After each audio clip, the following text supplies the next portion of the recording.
Muy bien, veamos un poco más sobre la teoría de las neurociencias sobre las que trabaja el neuromarketing. Hay una teoría que aparece en 1952 de Paul MacLean, en donde nos dice que en realidad el ser humano no tiene un cerebro, sino tiene tres. Esto desde un punto de vista esquemático. Aquí vemos esos tres cerebros que forman el cerebro humano. A uno lo llamó el cerebro reptiliano, a otro el cerebro límbico y por último el córtex. Como vemos, son como capas evolutivas en donde pasamos del más pequeño al más grande. Y nos dice que este cerebro reptiliano es un cerebro primitivo.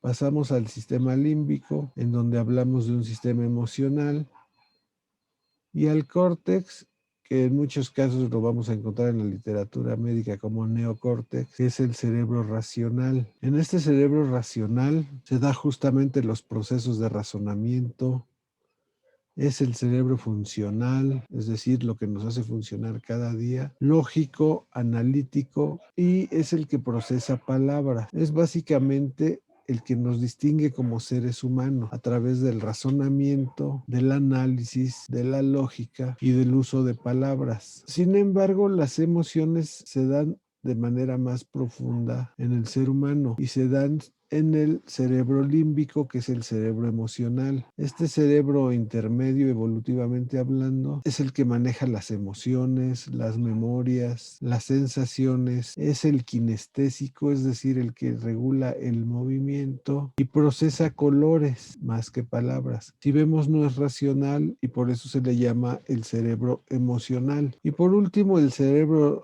reptiliano de reptil es un cerebro primitivo, poco evolucionado, en donde lo que se manejan son los instintos en general. Se maneja la supervivencia, la reproducción, la defensa, la protección. Este cerebro solo actúa en automático. Es nuestra parte muy animal y se dice que si podemos acceder a él será la más poderoso porque simplemente actúa, no se detiene a pensar ni a sentir emociones, simplemente sobrevive, actúa. Es una verdad establecida que aún entre seres humanos no somos iguales. Por ejemplo, entre hombres y mujeres. Se estima que los hombres hablamos más o menos 5,000 palabras por día, mientras las mujeres llegan a manejar hasta 14,000 palabras por día, lo cual es una diferencia muy, muy significativa, casi del triple. Y es algo que evidentemente vemos en la vida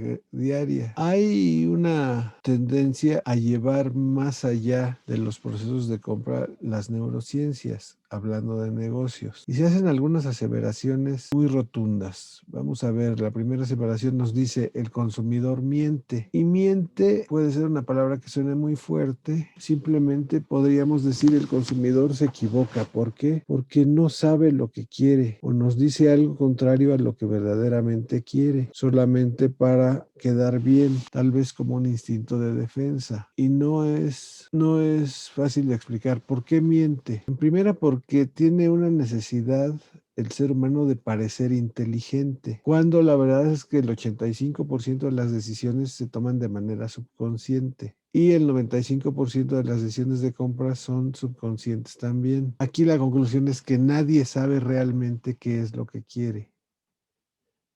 Entonces no es que mienta, sino que simplemente no sabe. Por eso decíamos que un cuestionario contestado de manera bien intencionada, honesta, no necesariamente resulta cierto porque muchas veces el consumidor no sabe verdaderamente qué quiere. Es por eso que vamos a seguir con estas aseveraciones absolutas. Los ojos son todo. Los ojos son la parte más importante de nuestra percepción. Entonces, la primera reacción emocional que siente nuestro cerebro viene justamente de los ojos.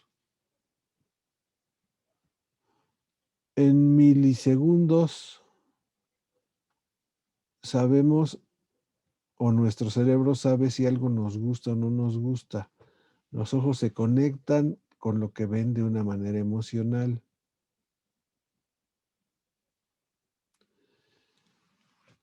Hay una cosa aquí muy graciosa que se llama el principio del cachorro. en donde unos ojos y una frente grande nos llevan a apreciar a eso que vemos, ya que lo identificamos con un cachorro, sea de nuestra especie o de otra.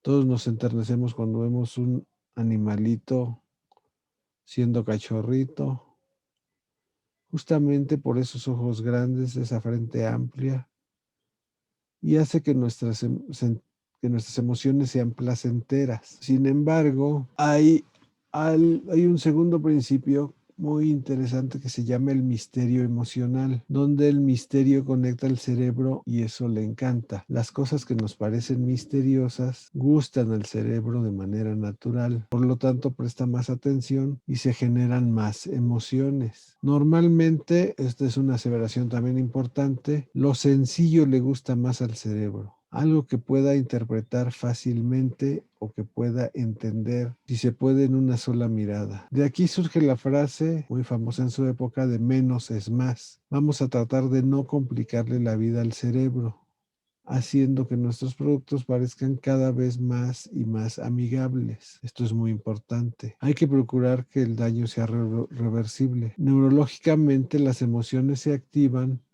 cuando algo te daña de forma reversible. Por ejemplo, si te comes una hamburguesa de McDonald's, sabes que de alguna manera le estás haciendo daño a tu cuerpo, pero la emoción de daño se disipa cuando entendemos que este daño es reversible y que corrigiendo nuestros hábitos de consumo, pues el daño puede prácticamente desaparecer. También debemos decir que la construcción del momento activa las emociones al máximo. El cerebro tiende a completar lo que ve, completa las imágenes y les da sentido o interpretación. Muy bien, la siguiente aseveración. El cerebro ama las formas curvas y redondeadas. Normalmente responde mucho mejor a este tipo de formas, las recibe mejor, las entiende más y le causan mejores emociones. Siguiente, el cerebro busca tangibilidad, es decir, cosas que puedan ser tangibles, que se puedan tocar, que se puedan sentir. El cerebro necesita tocar muchos objetos para poder procesarlos, generando así las emociones correspondientes al proceso de compra. También hay que decir que el cerebro compara, tiene un modelo comparativo, es decir, compara lo que le gusta contra lo que no le gusta y toma decisiones. El cerebro une elementos dispersos. Y aquí hay algo muy, muy curioso, también diferencial entre hombres y mujeres, ¿no? El hombre normalmente presenta una visión de túnel, es decir, una visión muy, muy enfocada hacia lo que le llama la atención, hacia lo que quiere ver, mientras que las mujeres desarrollan naturalmente una visión panorámica o periférica. Ven lo que quieren ver, pero también todo lo que está alrededor, dispersando su atención, pero a la vez siendo muy, muy efectivo a la hora de interpretar lo que se ve. Esto lo vemos mucho en el cuidado de los hijos. ¿Por qué a los hombres les pasan accidentes con sus niños? Justamente por la visión de túnel, porque están viendo solamente aquello que el cerebro encuentra interesante y no necesariamente la actividad de los niños le resulta interesante a un hombre. Mientras que una mujer puede estar platicando con su amiga y estar vigilando a los niños al mismo tiempo y sin ningún problema gracias a su visión panorámica. Aunque esté concentrada prestando atención a su amiga, su cerebro está vigilando todo lo que hay alrededor, identificando posibles peligros o situaciones peligrosas. Esto resulta muy, muy interesante. Las mujeres captan mucho más variedad de colores que los hombres. Esto es también algo que podemos ver en la vida diaria con una certeza absoluta. Siguiente, el cerebro entiende metáforas, por lo tanto es bueno comunicarse con metáforas. El cerebro registra todo y lo lleva a un simbolismo metafórico, es decir, el cerebro humano es hasta cierto punto poético, ya que hace metáforas, hace comparaciones, hace analogías. Otra verdad interesante es que el papel emociona al ser humano más que lo digital.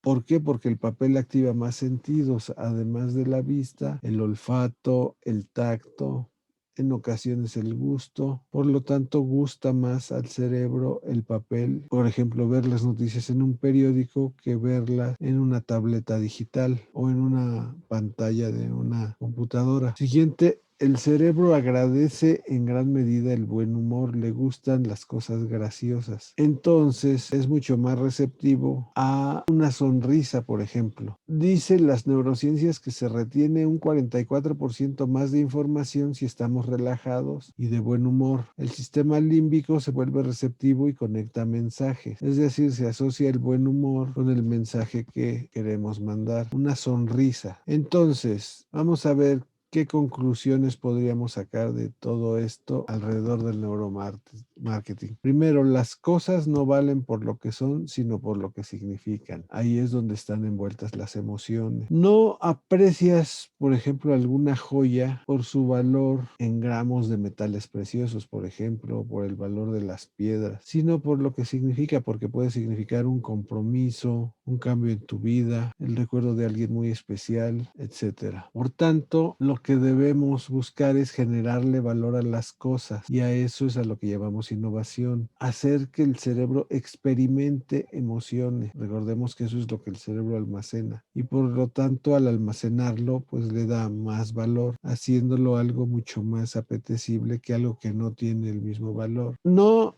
debemos hacer cosas extraordinarias para tener éxito. Lo que sí debemos hacer es cosas ordinarias extraordinariamente bien. Hay que ser un maestro de lo que haces. Si eres el que elabora las facturas, debes ser un maestro elaborando facturas, hacerlas extraordinariamente bien, sin errores. Si lo que haces es fabricar galletas, bueno, debes de ser un estupendo, magnífico fabricante de galletas, hacerlas extraordinariamente bien. Y así poco a poco llegarás a eso, a lo que entendemos como éxito, que no el éxito no es necesariamente el reflejo de una situación económica dada, sino el logro de las metas personales. Pues bien, estas son las generalidades sobre el neuromarketing. Espero que les haya gustado. Les recomiendo las publicaciones que han aparecido en la red de revistas científicas de Latinoamérica y el Caribe, Redalic, donde podrán encontrar información bastante valiosa sobre este y muchos otros temas de interés general. Muchas gracias y nos vemos en la próxima. Hasta luego.